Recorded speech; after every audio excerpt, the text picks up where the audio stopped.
seorang Kristen bersikap, ya. Bagaimana sebaiknya seorang Kristen bersikap? Mari kita buka Alkitab kita dari Kolose 3 ayatnya yang ke-12. Baik Bapak Ibu Saudaraku, sebelum kita dengar firman, nanti sesi setelah selesai ibadah ini adalah waktu yang baik bagi saudara yang beribadah di rumah. Ajak suami, ajak istri, anak-anak. Nanti kita akan doa sama-sama dan kami akan pimpin dari sini. Saudara yang di rumah boleh sama-sama nanti kita berdoa satu keluarga. Kolose 3 ayat 12 saya baca bagi kita semua. Yang di rumah boleh juga buka Alkitabnya dan kita baca sama-sama ya. Sama-sama Kolose 3 ayat 12, 1, 2, 3. Karena itu sebagai orang-orang pilihan Allah yang dikuduskan dan dikasihinya, kenakanlah belas kasihan, kemurahan, kerendahan hati, kelemah lembutan, dan kesabaran. Sekali lagi saya baca, karena itu sebagai orang-orang pilihan Allah yang dikuduskan dan dikasihinya, kenakanlah belas kasihan, kemurahan, kerendahan hati, kelemah lembutan, dan kesabaran. Katakan amin. Saudaraku, firman Tuhan jelas berkata, saya sebagai orang pilihan, saudara sebagai orang-orang pilihan Allah, dengar baik, yang dikuduskan dan dikasihinya. Katakan amin.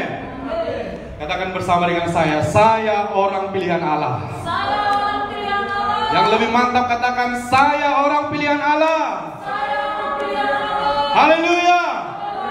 Haleluya, orang-orang pilihan Allah. Haleluya, ya. Saudaraku, jelas firman Tuhan berkata, kita dikuduskan. Dengan waktu perayaan Paskah itu bicara tentang kematian Tuhan. Kenapa Yesus mati? Saudaraku, itu karena dosa saya, itu karena dosa semua umat manusia.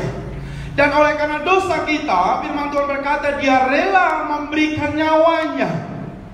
Artinya apa? Saya sudah berdosa. Bahkan Alkitab jelas juga berkata, semua orang telah berbuat dosa. Dan oleh karena upah dosa adalah apa? Oleh karena dosa adalah telah kehilangan kemuliaan Allah, dan upah dosa adalah maut.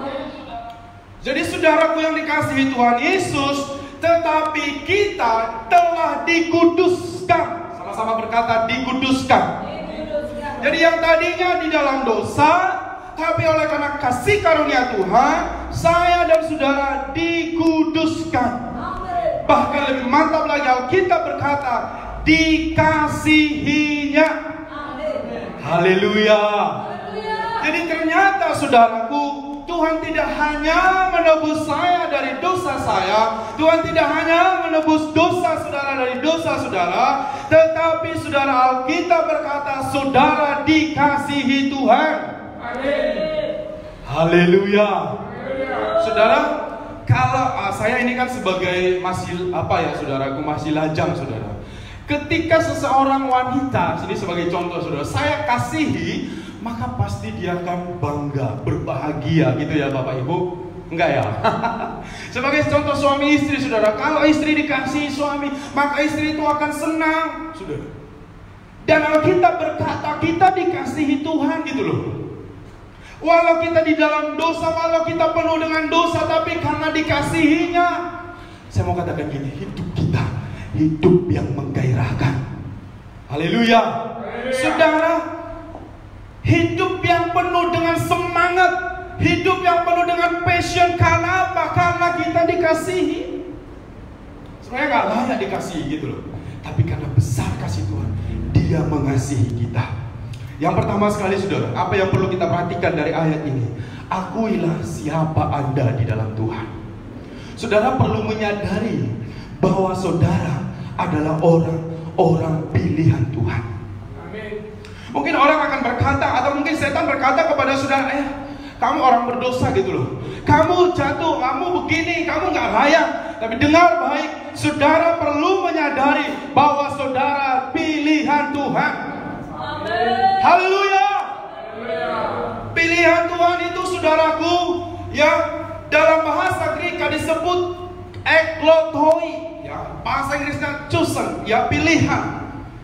Saudara, saya mau katakan gini, sungguh suatu kehormatan karena saya dipilih, saudara.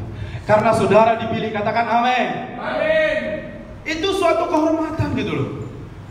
Dipilih keluar dari dunia untuk menjadi anak-anak Allah. Yohanes 1 ayat 12 berkata, tetapi semua orang yang menerimanya diberinya kuasa supaya menjadi anak-anak Allah. Katakan, saya anak Allah. Dengar baik, yaitu mereka yang percaya kepada namanya. Kiranya ini menjadi satu kebanggaan kepada kita semua, karena kita dipilih menjadi anak-anaknya Allah. Jangan malu mengakui diri saudara kepada Allah dan kepada manusia, saudara, bahwa kita adalah anak Allah karena kita telah menerima Yesus Kristus. Amin. Bapak ibu saudara yang menyaksikan secara live streaming hari ini, bagi saudara yang belum terima Yesus sebagai Tuhan dan Juru Selamat saudara, mari buka hati saudara. Jangan beranjak dari siaran ini, nanti setelah firman Tuhan ini saudara, saya akan tuntun saudara untuk berdoa kepastian keselamatan. Karena itu penting saudara, ketika kita terima Yesus, Dia membuat kita dan Dia memberikan kita hak untuk menjadi anak-anak Allah. Amin. Jadi sebagai anak-anak Allah yang telah dipanggil keluar dari kegelapan dosa dunia ini, saudaraku, saya mau katakan gini, biarlah kita menunjukkan kualitas apa saudara? Kualitas nilai, ya, nilai hidup sebagai anak-anak Allah yang tentunya berbeda dengan cara hidup dunia, saudara.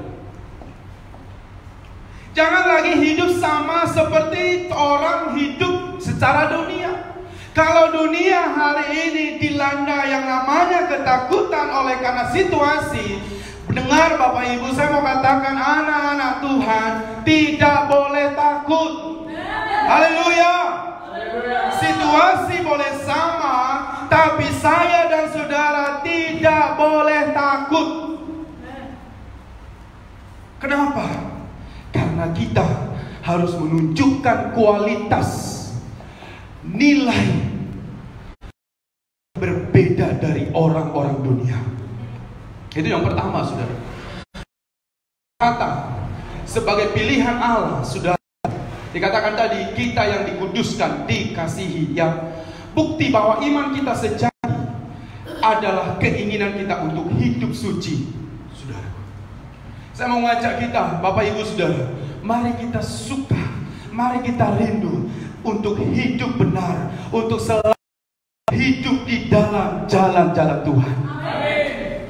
Saudaraku, seringkali mungkin ya, masih di dunia, seringkali kita masih jatuh bangun, seringkali kita hari ini sudah berhasil misalnya, tetapi besok mungkin gagal lagi. Tapi saya mau katakan, jangan berhenti di satu titik oleh karena saudara jatuh ke dalam dosa. Saudara, firman Tuhan berkata dalam kitab Mazmur, 7 kali orang benar jatuh, tetapi 8 kali dia bangkit.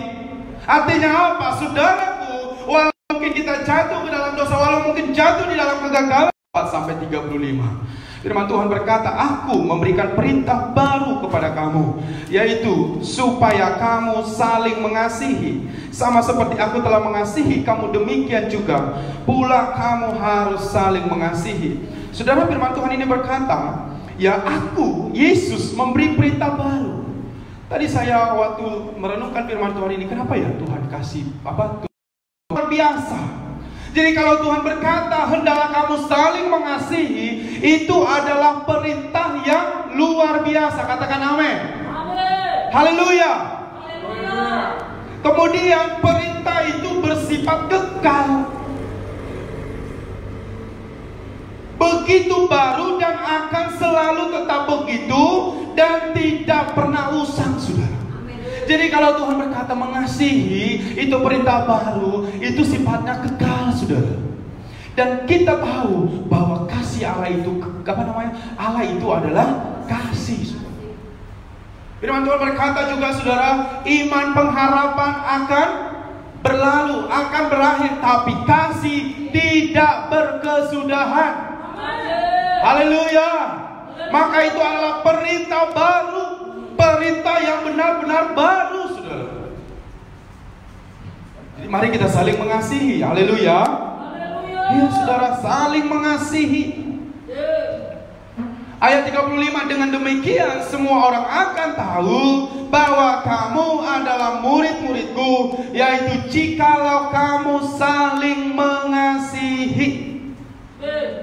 Tuhan tidak berkata, demikian juga semua orang akan tahu bahwa kamu adalah murid-muridku jikalau kamu membuat mujizat. Tuhan gak berkata demikian, saudara. Tapi Tuhan berkata, orang lain akan tahu kamu muridku kalau kamu mengasihi. Amin. Saudaraku, saya mau tanya gini, adakah kira-kira ketika orang sembuh, ya kita doakan ada mujizat, adakah itu, bukankah itu pekerjaan Tuhan? Pekerjaan Tuhan. Tapi Tuhan tidak berkata kalau kita mengadakan mujizat. Bahkan dalam 1 Korintus dikatakan, saudaraku, hebat pun kita melayani, berbuat, berbahasa roh, tapi kalau tidak ada kasih, saudara, firman Tuhan berkata itu seperti gong yang gemerincing, saudara. Gak ada artinya, saudara. Hanya seperti tiupan begitu saja yang berlalu. Tapi kasih, firman Tuhan berkata, kekal selama-lamanya. Haleluya. Mari kita saling mengasihi sebagai sesama tubuh Kristus. Amin. Mari kita suami istri kasihi, suami-suami kasih istri saudara, istri kasih suami saudara, orang tua kasih anak saudara, anak-anak kasihi orang tua saudara. Dan itulah yang Tuhan kehendaki bagi kita. Jadi yang pertama sekali, saudara akui siapa saudara di dalam Tuhan. Sekali lagi saya mau katakan, kita adalah orang-orang pilihan Tuhan. Amin. Dan yang kedua, bertindaklah sebagai orang pilihan. Saudara, saya mau katakan saya tadi katakan begini, maksud saya, kita sudah dipanggil Tuhan, kita sudah dipilih Tuhan. Yang tadinya kita di dalam dosa, tetapi oleh kasih karunia Tuhan, kita berjalan, kita diselamatkan dan kita dipulihkan dan kita menjadi orang pilihan Tuhan. Saya mau katakan gini, ketika kita sudah dipanggil Tuhan, beda dong cara hidup kita yang tadinya di dalam dosa dan yang sekarang di dalam kebenaran. Ada satu kualitas. Jangan lagi bertindak seperti orang yang tidak diselamatkan, saudara. Jangan lagi seperti orang yang tidak kenal kebenaran. Dan itulah yang hari ini Tuhan tuntut kepada kita, yang hari ini Tuhan mau kepada seluruh sidang Tuhan, supaya kita punya sikap, supaya kita punya gaya hidup, supaya kita punya karakter, dan yang lebih mantap lagi, supaya kita punya satu nilai kehidupan, yaitu nilai yang berbeda, saudara. Kalau saya katakan sekali lagi, kalau dunia hari ini penuh dengan ketakutan oleh karena situasi ini, Bapak Ibu anak-anak Tuhan, saya mau katakan jangan takut. Saudara memang boleh datang takut, tapi jangan menguasai hati kita, saudara.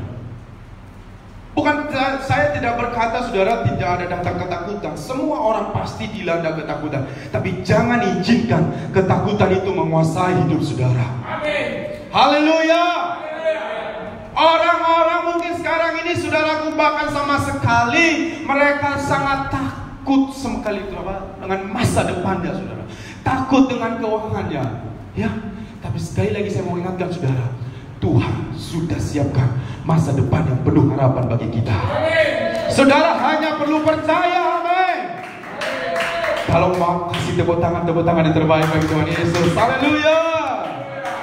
Paulus memberitahu kita, saudaraku, ya, untuk kita mengenakan, untuk kita memperlengkapi, untuk kita membuat, ya, melakukan, ya, standarnya, kualitas hidup kita dalam rangka memuliakan Allah, saudara. 1 Tesalonika 5 ayat 5 berkata, karena kamu semua adalah anak-anak terang dan anak-anak siang. Kita bukanlah orang-orang malam atau orang-orang kegelapan. Apa saudaraku? Orang kegelapan. Jadi saudara bukan lagi orang malam, tapi orang-orang siang, saudara. Artinya apa? Kita setelah diselamatkan Tuhan, ada kebenaran Tuhan, ada firman Tuhan, ada Roh Kudus yang menerangi jalan-jalan kita. Haleluya. Yang tadinya saudaraku kita di dalam kegelapan, yang tadinya kita dipimpin oleh cara pikir kita, yang tadinya kita dipimpin oleh apa kata orang, bahkan Bahkan yang lebih parah lagi, mungkin kita dipimpin oleh apa kata dunia, saudara. Tapi ketika kita diselamatkan, saudaraku, kita tidak lagi dipimpin oleh dunia ini, tapi kita dipimpin oleh kebenaran Tuhan. Maka itulah sebabnya saudara tidak lagi disebut menjadi orang-orang malam, tapi menjadi anak-anak siang. Haleluya. Tapi saudaraku, kalau orang sudah biasa di dalam kegelapan, maka saya yakin bisa dia jalan ya, gitu ya. Ketika waktu pertama sekali misalnya mati lampu, mungkin kita masih gagap-gagap gitu ya Bapak Ibu.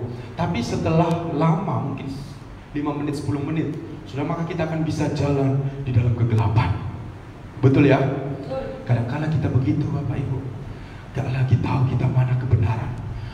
Biasa kita hidup di dalam dosa, biasa kita hidup di dalam bohong, biasa kita hidup dalam ketakutan, biasa kita hidup di dalam kekhawatiran, saudara. Biasa kita hidup di dalam kegelapan, maka kita tidak tahu lagi mana ini.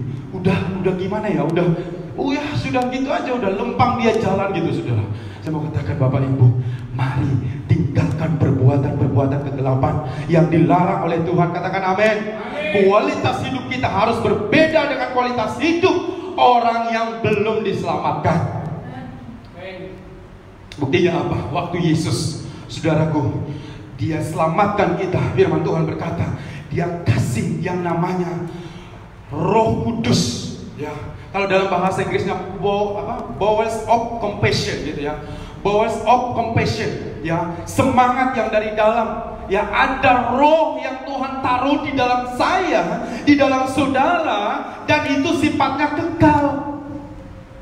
Saudara, firman Tuhan berkata, ya, tubuh manusia ini akan kembali ke debu tanah, saudara. Betul ya Bapak Ibu? Gak ada kita yang abadi, saudara. Kita akan kembali ke debu tanah karena kita dibentuk dari debu tanah. Tapi perhatikan baik, ada sesuatu yang Tuhan letakkan di dalam saya, itu namanya semangat, itu namanya Roh Kudus, dan itu sifatnya kekal. Haleluya. Maka ketika kita terima Yesus sebagai Tuhan dan Juru Selamat kita, saudaraku, Tuhan menaruhkan roh itu.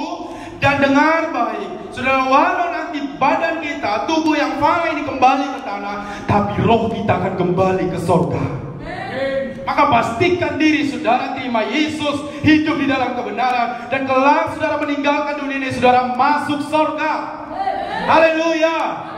Bukan saya yang mengatakan, Alkitab jelas berkata, hanya Yesus jalan kebenaran dan hidup. Tidak ada seorang pun yang sampai kepada Bapa kalau tidak melalui Yesus.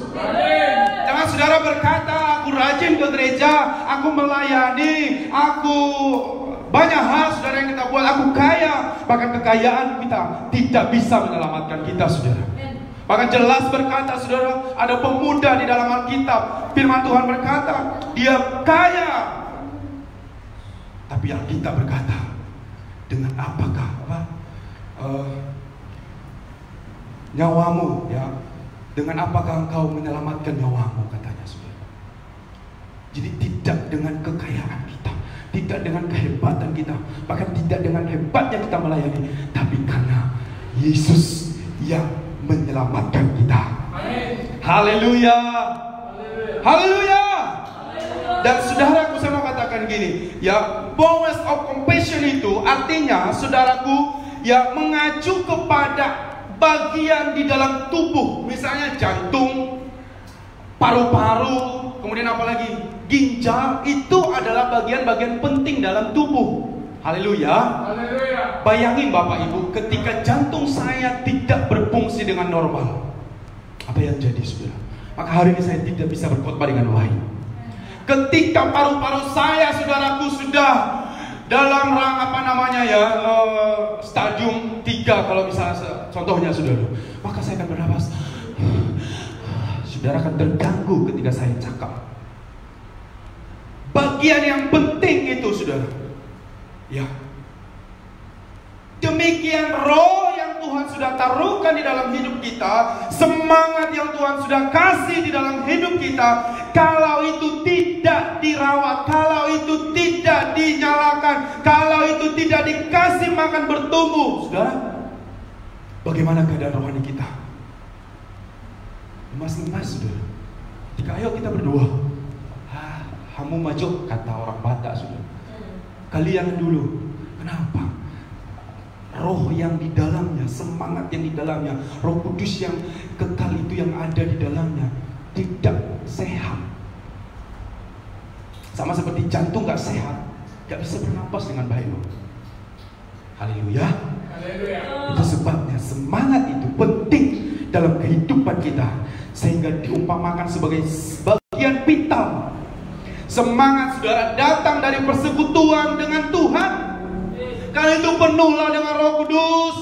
Karena orang yang penuh dengan Roh Kudus pasti bersemangat. Haleluya. Murid-murid Yesus setelah penuh dengan Roh Kudus, mereka semua bersemangat. Bahkan firman Tuhan berkata, mereka menginjil dari Asia seluruh dunia. Boleh injil sampai karena mereka penuh dengan Roh Kudus, saudara. Mereka dengan berani memberitakan firman. Ada semangat, ada passion, ada gairah yang Tuhan letakkan dalam hati mereka, dan itu membuat mereka menyala-nyala untuk melayani Tuhan. Bapak Ibu, akhir-akhir ini mungkin orang berkata, ayo kita menginjil, ayo kita beritakan firman. Orang takut. Tapi saya mau katakan sekali lagi, ketika kita penuh Roh Kudus, saudara, Tuhan kasih hikmat bagaimana saudara memberitakan firman. Tapi ada satu gairah yang Tuhan taruh di dalam hidup kita, dan itu tidak bisa kita diamkan, saudara. Maka yang paling penting, penuhlah dengan Roh Kudus. Haleluya. Orang yang kehilangan semangat, saudara, tidak dapat mencapai tujuan hidup seperti yang dikehendaki Tuhan. Itulah sebabnya Tuhan datang. Dalam Yesaya 57 ayat 15 jelas Alkitab berkata, sebab inilah firman Maha Tinggi dan Maha Mulia, yang bersemayam untuk selamanya, dan yang Maha Kudus namanya. Aku bersemayam di tempat tinggi dan di tempat kudus, tetapi juga bersama dengan orang-orang yang remuk dan rendah hati, untuk menghidupkan dengan baik semangat orang-orang yang rendah hati, dan untuk menghidupkan hati orang-orang yang remuk. Jadi Tuhan dengan kekuatan sorga, Dia datang memberi semangat. Dia datang memberi kepada orang-orang yang rendah hati. Nanti kita akan lihat sikap yang lain, saudara, yaitu sikap rendah hati. Jadi yang pertama sekali, Yesus sudah meletakkan, menaruhkan di dalam kita yang namanya gairah, yang namanya Roh Kudus, yang namanya semangat di dalam kita, dan itu sifatnya kekal. Haleluya. Janganlah hilang semangat, saudara, karena tidak bersekutu dengan Tuhan. Dan waktu-waktu ini, saudaraku, saudara banyak di rumah, saya mau mengingatkan saudara, banyaklah bersekutu dengan Tuhan. Karena orang yang kehilangan semangat, tulang-tulangnya menjadi kering, saudara. Amsal 18 ayat 14 berkata, orang yang bersemangat dapat menanggung penderitaannya. Dengar, tetapi siapa akan memulihkan semangat yang patah? Jadi ketika kita bersemangat, ada satu gairah, ada satu passion. Haleluya. Maka ketika pendeta saudara berkata, atau ketika pemimpin sel saudara berkata, yuk kita menginjil, yuk kita begini, yuk kita melayani, saudara akan berkata, yes, come on, gitu. Haleluya. Sidang Tuhan, giat ministry MMTC Simpang Kantor Orde Baru, saudara harus punya satu gairah yang berbeda dengan dunia ini. Amin. Jangan mau dihalangi untuk tidak beribadah, saudara. Amin. Apapun kata orang, mungkin dilarang beribadah, walau saudara di rumah harus bergairah beribadah. Amin. Harus lebih mantap tepuk tangan saudara yang di rumah. Jangan mau kalah dengan orang-orang yang di MMTC. Walau kami di sini ada banyak, saudara, banyak hitungan. Tidak banyak ya, saudara. Kami mengikuti peraturan pemerintah. Jadi jangan takut, saudara. Haleluya. Jadi jangan mau kehilangan semangat. Mari tetap semangat. Mari tetaplah berdoa. Haleluya. Kemudian Paulus menuliskan dalam Galatia 5 ayat 22, yaitu buah roh, saudara. Ya, buah-buah roh yaitu kasih, sukacita, damai sejahtera, kesabaran, kemurahan, kebaikan, kesetiaan, kelemah lembutan, dan penguasaan diri. Jadi saudara yang dikasihi Tuhan Yesus, biarlah kita memiliki buah-buah roh, dan itu bertumbuh tiap-tiap hari di dalam kita. Haleluya. Iya. Dan Petrus menasihatkan kita, saudaraku, supaya kita menambahkan kepada iman kita kepada kebajikan.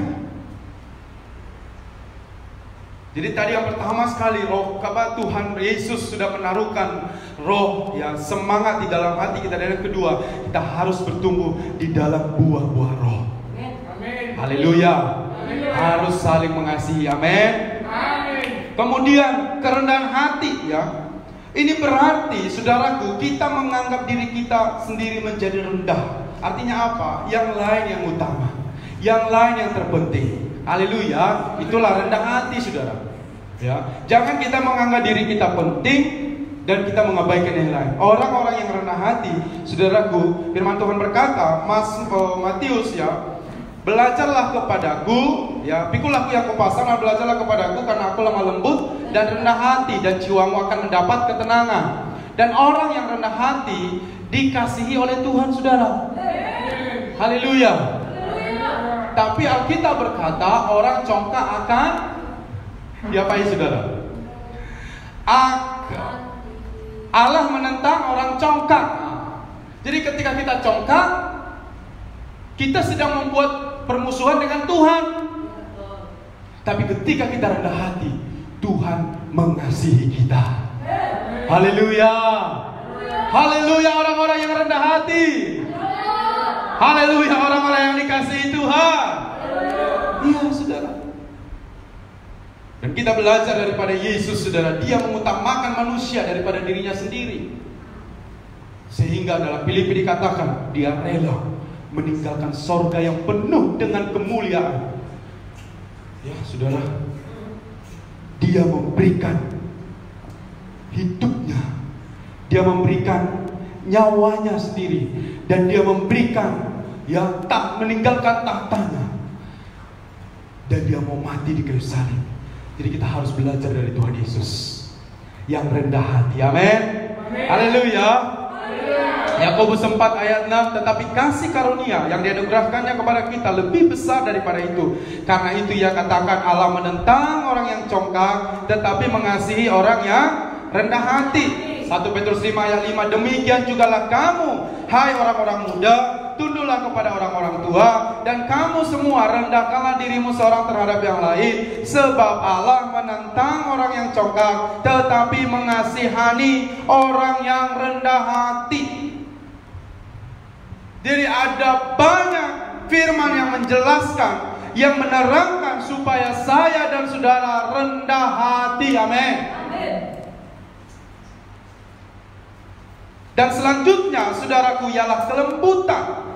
Yang lebih lanjut menunjukkan bahwa kita harus berlatih diri kita tentang kearifan, ya, ketika datang berbagai situasi, terutama dalam hubungannya dengan kepentingan diri kita sendiri dan kebutuhan yang sebenarnya dari jalan lain. Saudaraku, kita harus bisa menjadi orang yang lemah lembut. Amin.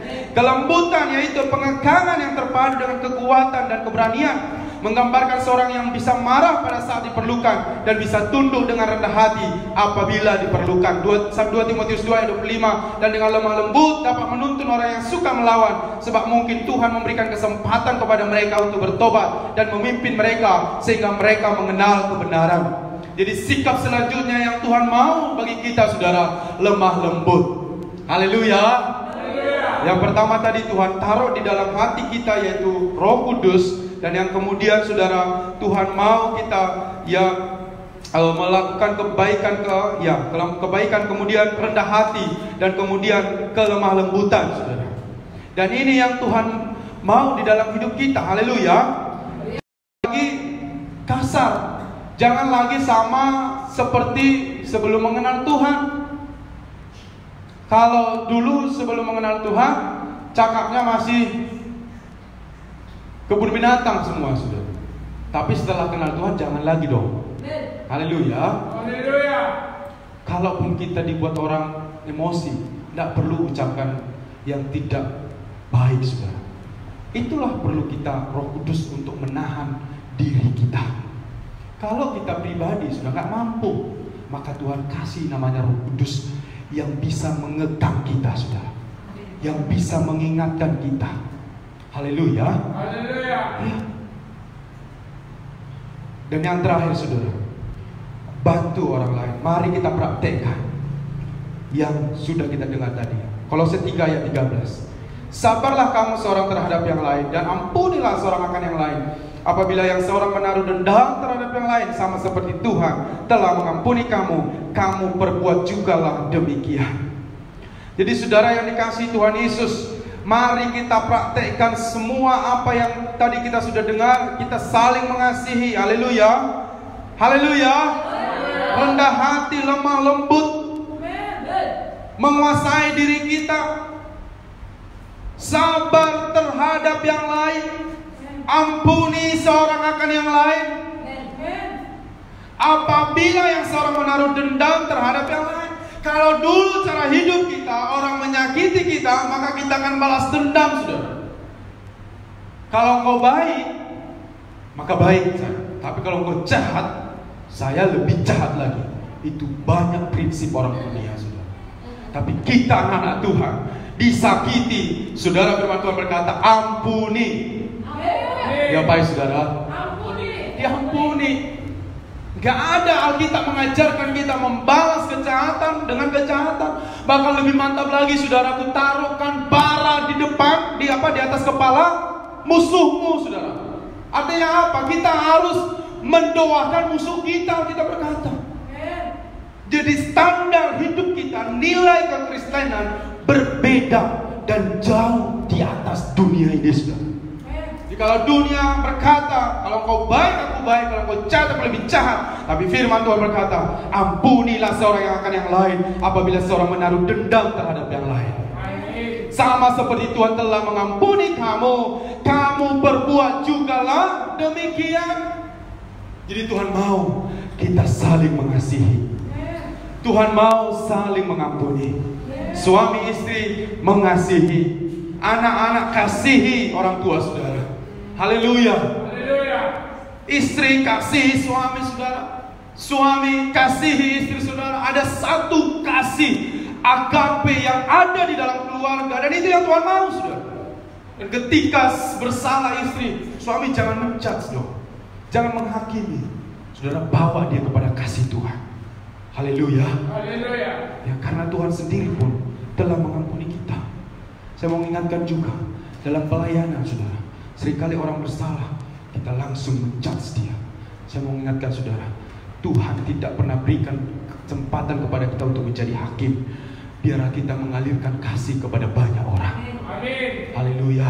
Haleluya. Ketika kita menghakimi seseorang, ketika kita memberitahu menghakimi dia, maksud saya, saudaraku, belum tentu dia terima kebenaran, belum tentu dia selamat. Tapi ketika kita mengasihi dia, maka dia terima kasih Kristus, dan itu kekal selama-lamanya. Amin. Karena itu yang Tuhan ajarkan, saudara. Biarlah kita mampu menahan diri kita, saudara. Haleluya. Dengan demikian kita harus saling mengampuni satu sama lain, sebagaimana Kristus mengampuni kamu. Pengampunan itu, saudaraku, berkata menyatakan penghapusan hutang orang-orang yang berhutang, saudara. Jadi pengampunan itu penghapusan hutang, ya, orang-orang yang berhutang. Misalnya ketika saya punya utang kepada saudara 10 juta nih, tapi saya nggak punya utang ya saudara. Saudara berkata kepada saya, sudah Pak Pendeta, utangmu yang 10 juta itu lunas. Penghapusan utang gitu loh. Begitulah pengampunan itu. Haleluya. Bukan berarti saudara yang punya utang, oh kata Pak Pendeta itu mengampuni jadi lunas lah. Jangan saudara, utang tetap utang. Kalau saudara punya utang, bayarlah utang saudara. Tetapi firman Tuhan berkata jelas, pengampunan itu yaitu menghapus utang orang-orang yang berutang. Jadi ketika saya berutang, orang menghapuskan utangnya kepada saya, dan itu luar biasa saudara. Sama seperti Kristus, saya